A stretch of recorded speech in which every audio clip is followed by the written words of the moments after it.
is a MB-71 made by Thermco. This is the front panel.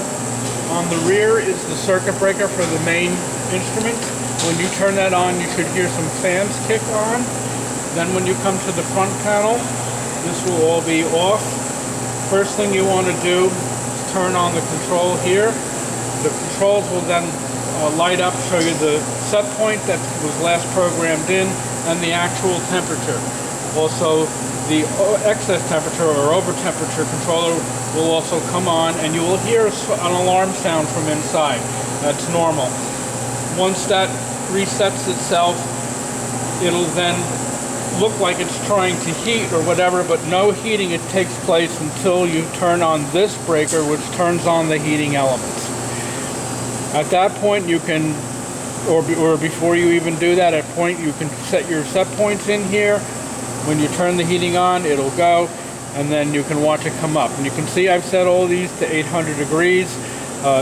In the previous video, I showed that it goes up to 1300, but the maximum operating temperature that is recommended is 1200. It can go to 13, but the book states that it should, normal operating temperature is 1200 degrees C. So at this point, you can see that all three zones are heating and controlling.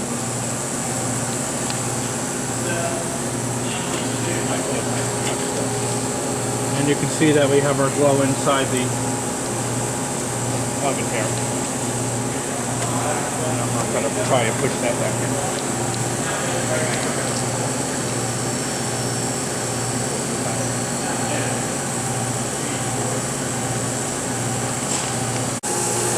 Okay, I just wanted to point out the connections. This is the main circuit breaker here that I talked about. You have your chiller connections here. This does not come with a chiller. But the connections are there. It is not necessary to operate it with a chiller. Please refer to the manual for those instructions.